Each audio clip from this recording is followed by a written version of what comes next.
I have a few different long form theories that I do here, but my favourite one has to be this one, the Missed Classic. It's fun to just go back to an old game that somehow I completely missed and go through it and be able to say I played it, and I did that with Metal Gear Solid and I loved doing it, so felt like it was about time we do another one.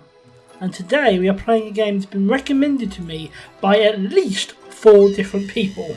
Croc. Croc is a 1997 platformer for the original PlayStation, created by Argonaut Games. You may know them for Star Fox, and also they did the Harry Potter and the Philosopher's Stone game that I did a video on. And it is fondly remembered by those who played it, including several friends, as one of the forgotten classic platformers of its time, overshadowed on its original console, the PlayStation. It did later release on the PC and Sega Saturn, and there was also a Game Boy version. But it was overshadowed by the likes of Crash Bandicoot and Spyro the Dragon. I played those games at the time, I enjoyed Crash, and I just loved Spyro, but I never actually heard of Croc until a few years ago. Well, now we are going to fix the Croc hole in my life by playing it, so let's go. I spent a little bit of time getting used to the controls. Well, it's pretty easy. We are running, jumping, attacking, butt slams, and that's pretty much it. It's pretty easy. We have to collect regular gems as well as 5 coloured ones to unlock a secret area, which isn't required. We sometimes get them, we sometimes don't. We also, more importantly, need to collect gobos. I mean, these are what we're rescuing, after all. I find the first level quite easy once I've mastered the controls. The controls are simplistic, so that doesn't take long. Sometimes feels a little too basic, the controls, as if they're sort of asking for more from you than what the controls will really allow, but all in all it works quite well.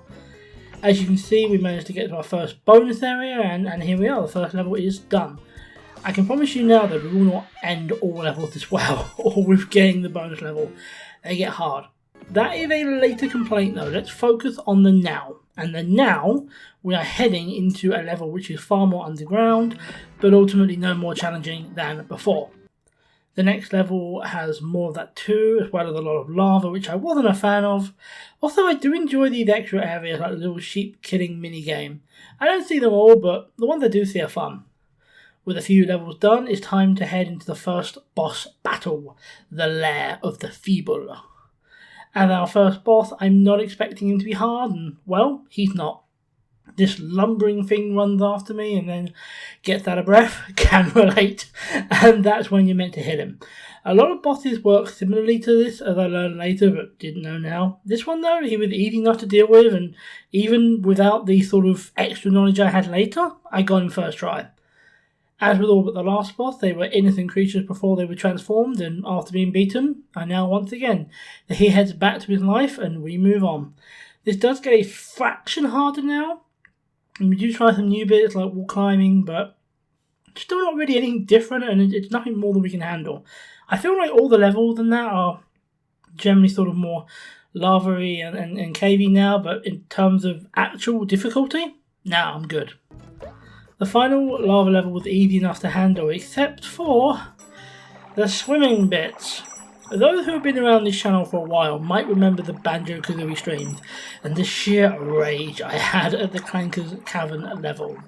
The reality is a lot of these old 90s 3D platformers were still quite new and quite limited, and there were some things that they just were not up to, like the swimming. Croc's the same, the swimming mechanics are just not great, so it's a real challenge, but more on that later. With that last level done though, we have the second and final boss for this first area. All of these areas had 2 bosses, and it's Flibby, who is a boxing ladybird. Okay, sure. Remember how I mentioned about things getting harder? Well, the first boss I beat first try. Flibby took all my lives and gave me my first continue screen. Whoops. Next time though, I managed to figure out a strategy. Hit them, knock them down, and then butt slam the belly. A few of them done, we have the boss defeated, and the level completed. And our boxing friend has been turned into a normal insect form, and they're friendly once again, and we get to move on. On to what? Well, to a secret area. Okay, so to explain, I'm not looking for these secret areas. I know they exist. I also know there are bonus levels. But my goal is simply to complete the game, nothing more. However, if I unlock it by chance, which is what happened here, why not give it a go? That's exactly what I did. Got a jigsaw piece at the end, which was cool, but I won't be getting it anymore. Like I said, our goal is completion, not 100%ing.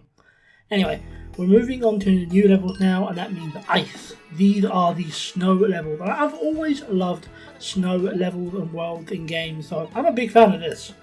We've got some new grabbing and monkey bar type stuff. I really don't know what it's called, and Google could not help.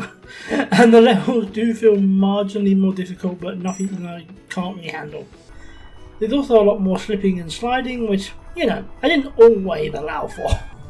But then again, that's not the gamer's fault, that's me. I should have allowed for that on snow levels. It was noticeable though that the levels were taking me longer, despite the fact they were all about the same length as the ones before. They're probably taking me about twice as long to actually finish. I blame the fact there's more swimming bits.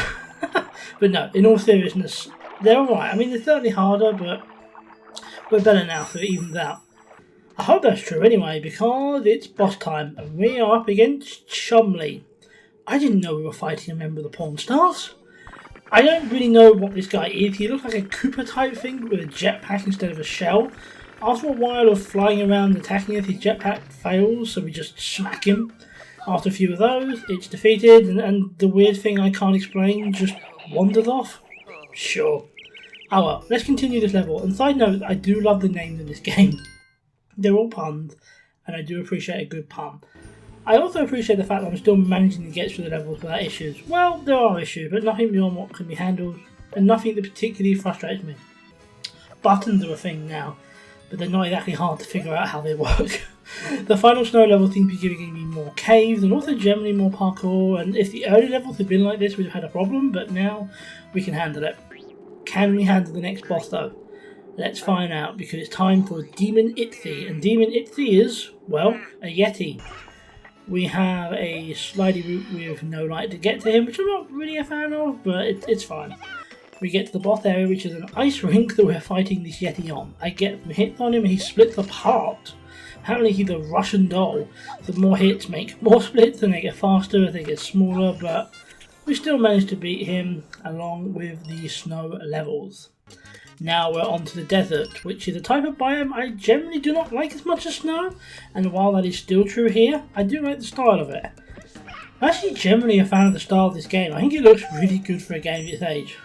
Oh, and we also have falling blocks now. We might have had before, I can't remember, but not to the same level. Still, it's fine. It's nothing that's too stressful for us. We continue on without any major issues. We got some more super dark areas, which, yeah, I'm not a big fan of, but they weren't super hard, I just wasn't a fan. Majority water levels though? Yeah, they can suck it. I don't like those, and I'm also not entirely sure why they're in a desert. Oh, and also more super dark areas where I have to collect fireflies for limited light, giving each obstacle a timer. Okay, it is starting to get genuinely challenging. Not insanely so yet, but it's getting there. Now, Neptuna. This thing. This was, without a shadow of a doubt, the hardest boss. And yes, here comes a mini rant. In the same way that Banjo-Kazooie suffered, Croc just isn't up for underwater levels. It's just not a good idea to be able to do them because the mechanics just aren't there to do them well. This ended up just being incredibly annoying. So naturally, the best thing for the game to do was Neptuna, a water boss. That's an amazing idea. In case you can't tell from the dripping sarcasm in that last sentence, I hated it. Neptuna was the absolute worst. There were 2 levels in this game that made me think about just, using level codes to skip, and this was the first one. Ultimately, it works just like many of the other ones, just hit it after it attacks, but the depth perception on this game has never been great, and it gets a lot worse underwater, so the amount of attempts this took was a lot. That being said, we did get it done, and we did move on. Would have been nice if the next level hadn't been a nightmare level with a ton of parkour, but hey, what can you do? The answer to me was obvious, I beat it. At this point, I stopped really even trying to get to the bonus areas. If I could just hit the end of the level and then save it afterwards, I was happy. I wouldn't call the game hard yet, but hard enough that I just didn't have the motivation to push myself to do the unnecessary extras. These levels do seem to focus a lot on parkour now, which I'm not the biggest fan of. I get this as a platformer, of course I do, but some of what this game expects from you sometimes end up being really difficult because the mechanics really aren't good enough for it, so you end up struggling quite a lot. Those continue screens that I once saw so rarely at the start of this game, at this point were now a regular fixture. Every time I recorded, I saw them. Nevertheless, we pushed forward and we got ourselves to Cactus Jack's ranch, the final boss of this area. Considering the nightmare that was Neptuna, I was expecting Cactus Jack to be even worse, and shockingly, he was not. Turns out, take away the water, much easier. Admittedly, his attacks were tough. He essentially had a machine gun and also the ability to turn himself into a tornado. But once he had spun himself out, he could just be given a good whacking, and after a few of those, he turns back into a cactus and a lizard. So he was two creatures. Sure. We're at the final levels now, and these levels... Man, screw these levels. This was when the game started to focus on being sort of 100% parkour, and goddamn did that make it so much more difficult. As with before, as soon as I'm seeing like the ability to end, I'm just running there, getting the level done, no messing around with extras. These are hard. I mean, seriously, look at these levels. Croc, my boy, what happened to the simpler, fun levels at the start of the game? I knew you had to escalate in difficulty, but I didn't expect it to be so bad. Don't get it wrong, I was still having fun, but it was very much the dictionary definition of frustrating. I was happy to get a dungeon level just because it wasn't the same level of hard. Now though, it's time for another boss, a chap named Fosley, and considering how hard this has been, he'll be a nightmare, right? No. He might have actually been the easiest boss in the game. He shoots walking bombs at you that have to be shot back by a catapult, but it's literally just wait on the other side of the catapults. And this actually took 1 minute to complete. No joke. It might have taken me longer to record this audio. Super easy. I was expecting these levels to remain challenging, but honestly, they weren't so bad. Few new bits again, like the super fast enemies and such, but it wasn't really anything I couldn't deal with. I was starting to get used to the difficulty of these levels. I mean, these lifts going down were a bit annoying, or specifically the enemies dropping by were the annoying part, but again, it didn't take me too long to actually get it. I mean, getting to the final boss seems like it'll be a piece of cake. At least until we get to this point. This is where it starts to get challenging. Panic at Platform Pete's Lair, the 90s version of Panic at the Disco, was a goddamn nightmare. This big blue bastard in the middle keeps slamming pegs with his hammer, and every time he does it, the platforms rotate. To say that I had problems with this one was a massive understatement. This first room was fine, and the second one, again, wasn't really a major issue, but then there was the third one. This one literally requires jumping from platform to platform as they are rotating. As you can see, it's very hard. We could have just played the final level by finding the level code online, and my god, I was tempted to do that. 2 hours later, we were still playing this bloody level. On attempt number I can't even remember though, we got it. We got past that bit onto the next one, which wasn't hard, nor the one after. It was just that middle area. Ironically, with all the problems I had, this attempt, no life lost. With that done, it's time for Baron Dante's Funky Inferno. This, ladies and gentlemen, is the final boss, the one we've been seeing since the start. Being that he is the final boss, he does have multiple rounds. The first one he just slammed on the floor and takes a few hits, fair enough. Second round, starts charging. Same rule though, just hit him, and this was actually easier because you have to walk back every time he charges and it takes him a little while. Final round he's shooting at me, but again I just wait for him to come around, beat him, and with the final hit we got him. With that he vanishes into numerous sparkling bits like a more colourful version of Voldemort, and we get the King Gobbo, and that's it. We're done. We're done. A statue is erected in my honour. Very well deserved, I must say.